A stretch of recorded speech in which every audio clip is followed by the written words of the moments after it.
Hiring a private investigator isn't something most people do every day. In fact, one of the first things people often say when they call us is, "I've never done this before." People often don't know what to expect or what to look for in a private investigator. That's why we've developed this cautionary consumer report to help you in your search for a private investigator. 8 mistakes to avoid when choosing a private investigator. Mistake number 1. Choosing a private investigator based on a single telephone call. Instead, request to meet the investigator in person at his office. Make sure he is successful enough to have an office and staff, and that he's not running the business out of a Starbucks or McDonald's. Additionally, by meeting him in person, you'll be able to get a better feel for the investigator's level of integrity, whether he really seems to have an understanding regarding your case, and whether he seems physically capable of getting the job done. Mistake number 2. Choosing a private investigator without seeing an example of his work product. Always ask to see an example of what can be expected as far as concrete proof.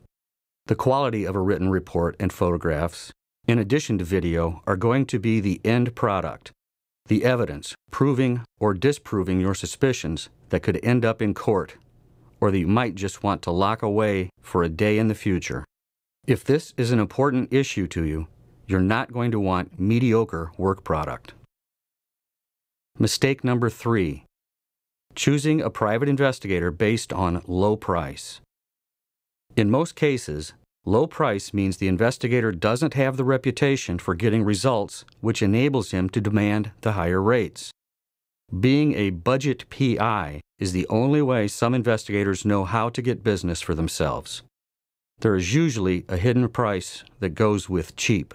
Do you really want to risk paying that price on the issue for which you're considering hiring a private investigator? Low price can be the bait that gets you to retain him.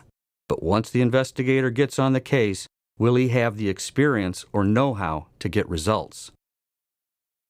Mistake number 4. Choosing a private investigator without considering his experience. If your private investigator isn't a close friend or isn't coming recommended by a trusted advisor, you may not know whether he has the skills or experience to handle your case. A law enforcement background can definitely be an advantage for a private investigator when it comes to things like credibility and knowing how to think on your feet in stressful situations.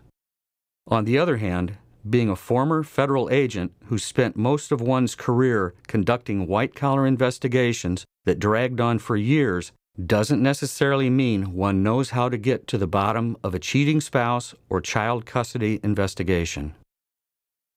Mistake number 5.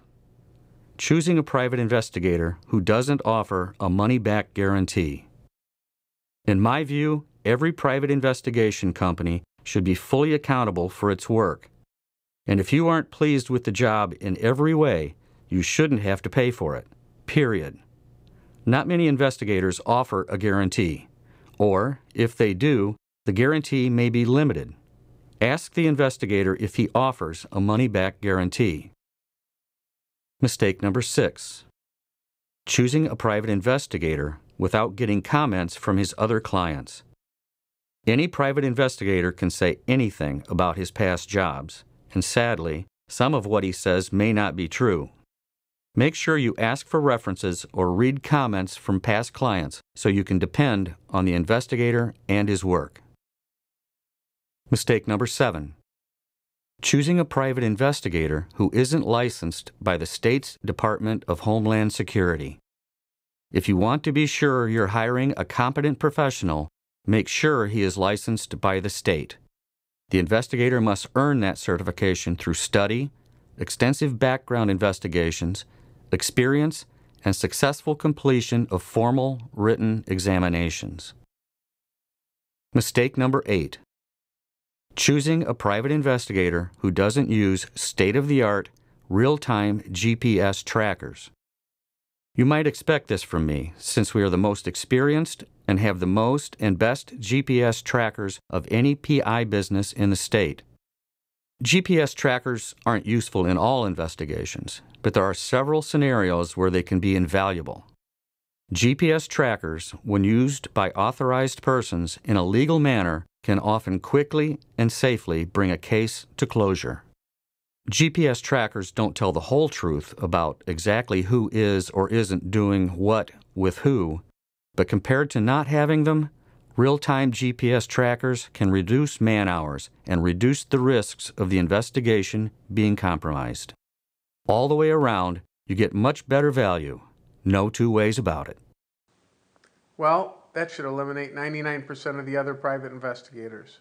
Now, if you are considering hiring a private investigator due to some issue keeping you awake at night, and if you're still reading this and avoiding most of these mistakes makes sense to you, I think I'll have convinced you to give our office a call. If you're comfortable discussing your issue over the phone, we can take a few minutes to do that. If you then see any value in it, we can meet at my office to discuss how to resolve the issue in person. Thank you for watching and listening.